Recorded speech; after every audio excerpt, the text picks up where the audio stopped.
My name is Giancarlo Bernini. I'm from Austin, Texas. I'm a senior in college studying religious studies, and I'm a magician. I don't see a conflict between my faith and my magic because illusions are all about discerning what's true and what's good.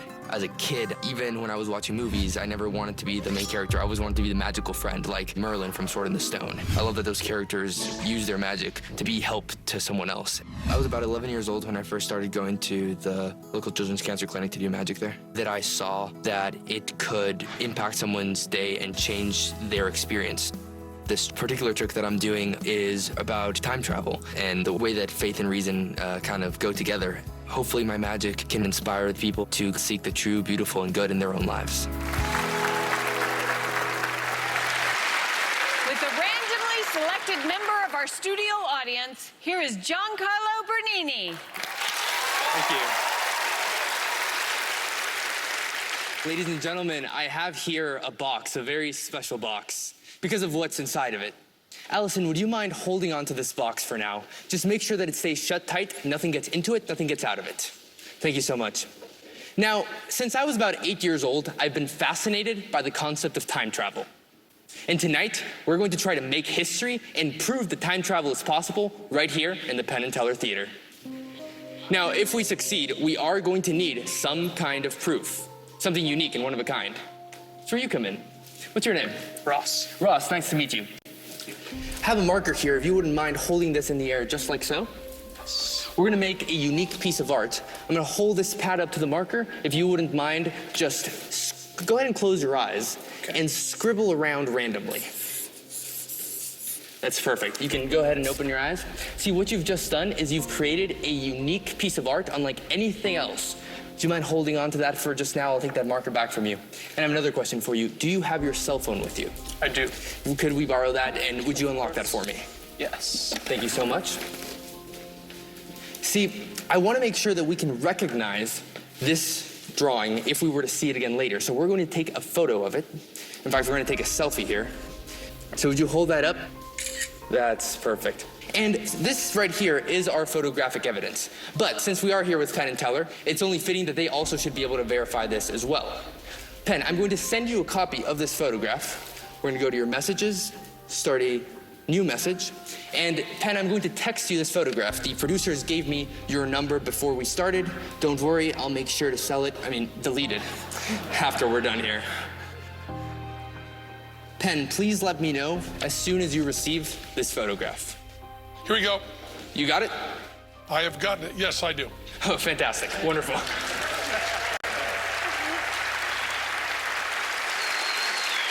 Fantastic. Now, the second thing we're going to need is some form of timekeeping device to keep track of how far through time we're going to travel. Luckily for us, Ross, your phone just happens to have a timekeeping device. There is a stopwatch on your phone. We are going to start this stopwatch and place it inside of this little blue bag. And now all we need is our time traveler. Ladies and gentlemen, please help me welcome my friend, Doug the Platypus. I've had Doug with me since I was about 8 years old, and today he's going to be the world's first time traveler. I say first because this has never really worked before, but hope springs eternal. I've been so fascinated by this concept of time travel that I have built this. It's my homemade artisanal time machine. Inside of the time machine, we're going to place Doug the Platypus. Following him, a very important item, Russ, it's your cell phone with the stopwatch running. We'll make sure he goes in there along with Doug. And last but not least, this drawing that you've made, which we're going to place inside of an envelope for safekeeping, just like so. And now, all we have to do is decide how far through time we're going to send everything. How many hours, to be exact. Teller, would you mind holding up any number of fingers? 2. 2 hours. we're gonna send everything in this box back in time 2 hours. Now you'll notice there's no dials or gizmos or gadgets or wires in this. It's just a wooden box. But this isn't science, it's magic. And all you need is a wooden box and the imagination of an 8-year-old. It happens like this.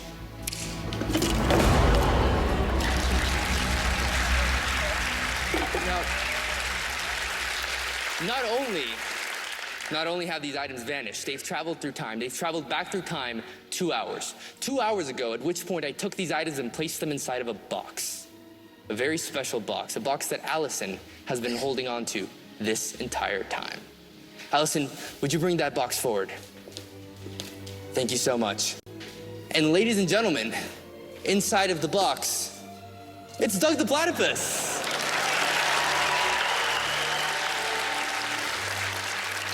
Along with Doug is an envelope with a drawing inside. It's not just any drawing. Ross, it's your drawing. Penn, could you verify that this drawing matches the image that is on your phone? Yes. Fantastic. Ross, that is for you to keep. And there's one more thing inside of this box, a little blue bag. And it's probably the most important thing because inside is something that's very special, particularly special for you. Because Ross, inside this bag is a cell phone. Would you unlock this phone and verify that this is indeed your phone? Yes, that's my phone. Fantastic. Now, Penn and Teller, you're smart guys, and perhaps you can figure out a way to replicate everything that you've seen here so far without actually using time travel. But we started a stopwatch on this phone before we place it into the time machine. And Teller, just a few moments ago, you said we wanted to send everything back in time in 2 hours. And so if we really did just travel through time, then the stopwatch on this phone would have been running for the past 2 hours. Thank you. Giancarlo Bernini! Wow. So we're all younger. About 2 hours? Yeah, I mean, it counts. Hey. I'm really glad that it worked. Yeah. we did it. Well, if it didn't, you could just go back in time and do it again. Yeah. Once I figure it out, we can go back in time and just make sure that it works. So what did you think when you got invited to be on the show? I've been watching this show for so long. It's my favorite show. Oh. And just the opportunity to be here, I'm so grateful for it. Well, we loved having you here. What do you think the guys are going to say? You know, I don't know if I'm going to fool them, but I certainly hope that they haven't seen anything like this before, at least. So what would it mean to you if you got the trophy?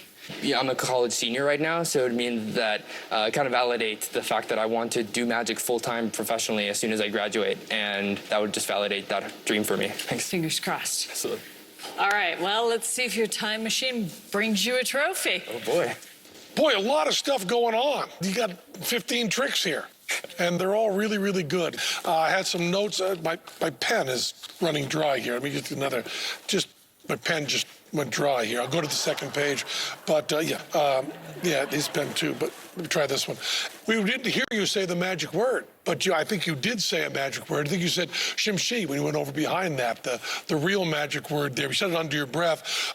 Doug the Platypus was a wonderful helper, maybe not the only one, but he was a great, great helper. And the thing about cell phones that kills me, you know, I'm old enough that I remember the phone call where you'd call the phone and knew where the phone was. But with cell phones, you have no idea where you're actually calling. You know, the person could be anywhere. You could call and they could be in Europe. You know, you don't know where they are at all. We know that all magicians are liars. There were a few lying things in there, and I hope that in all of this, I may have given you some idea of how much we liked your show, and maybe you didn't fool us. Do you know what shimshi or whatever he just said means? Yeah. No, these guys are brilliant. They've got it figured out. Hey, I'm just grateful they watched the 2-hour-long magic trick.